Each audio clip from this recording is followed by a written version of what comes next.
د هرات عامه روغتیا ریاست مشر عبدالحکیم تمنا دغلته د کرونا وایروس د احتمالي دویمې څپې د راتلو خبرداری ورکوي او وایي له دې کبله خپله اندېښنه د کرونا وایروس سره د مبارزې ولایتي کمیټې سره هم شریکه کړې ده. د هرات سیمه اداره بیا د خلکو د لیدلوري خلاف وایي چې کرونا وایروس لومړي څپې ښه مدیریت او کنټرول کړي دي. ښاغلی هاشمي د ایران څخه د راستنېدونکو کډوالو د اندېښنې سره وایي چې د کرونا بلې احتمالي څپې د کنټرول لپاره یې بشپړ او چټک تدابیر په لاس کې اخیستي دي.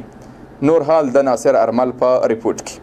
د هرات ولایت د عامه روغتیا ریاست چارواکي دغلته د کرونا وایروس د دویمې څپې د احتمالي راتلو خبرداری ورکوي. عبدالحکیم تمنا د عامه روغتیا ریاست مشر نن د یوې رسنیزې ناستې پر مهال اندېښنه وښوله چې د اختر ورځو په درشل کې د خلکو زیاته ګڼه ګوڼه ښایي دا احتمال نور هم زیات کړي. نوموړي زیاته کړه چې له دې کبله دوی خپله اندېښنه د کرونا وایروس سره د مبارزې ولایتي کمیټې سره هم ګډه کړې چې ټول اړوند ادارې په همغږۍ د کرونا وایروس د مخنیوي لپاره تدابیر چټک کړي. سیگنال‌های برای احتمال موج دوم شیوع کرونا در ایران وجود داره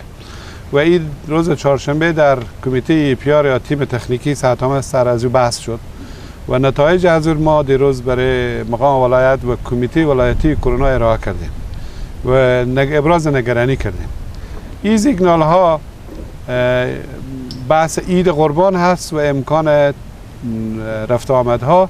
په همدې حال کې د هرات والی مالی او اداري مرستیال د ولایتي شورا او خلکو د باور خلاف څرګندوي چې دوی تر دم ګړیه په ټولنه کې د کرونا ناروغۍ ښه مدیریت او کنټرول کړی ده، خو په وینا ښایي دا ځل په ولسوالیو او لیرو پرتو سیمو کې د دې وایروس د خپرېدا احتمال زیات وي. زمانی که ما موج در سطح شهر با تدابیر جدی که گرفته شد تا حد قابل قبولی کنترل شد، ما منتظر از این باید باشیم که موج شیوع ویروس در ولسوالی ها انتقال خواهد کرد با تأخیر، ولی انتقال جدی و انتقال 100% خواهد کرد. به این اساس تدابیر لازمه گرفته شد که در سطح ولسوالی هایی که با اساس و تناسب کثرت نفوس تدابیر لازمه گرفته بشه و در او ولسوالی ها ما مراکز صحی خود ولسوالی تقویه کنیم،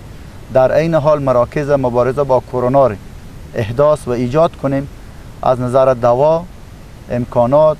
پرسنل صحی تکمیل بشن و در عین حال تدابیر ضد عفونی در سطح ولسوالی ها گرفته بشه. بلخوا د هرات ولایتي شورا غړي بیا تر دې دمه د کرونا وایروس د کنټرول په برخه کې د سیمه‌ییزې ادارې اقدامات ګټور نه بولي، خو ټینګار کوي چې د دې ناروغۍ د احتمالي دویمې څپې د مخنیوي لپاره دي رغنده او ګټوره کړنلاره په لاس کې واخلي. برنامه‌هایی که دولت هم به ولایت هرات داشت به موج اول متاسفانه خوب کارساز نبود، مؤثر نبود. خب احتمال میره که موج دوم کرونا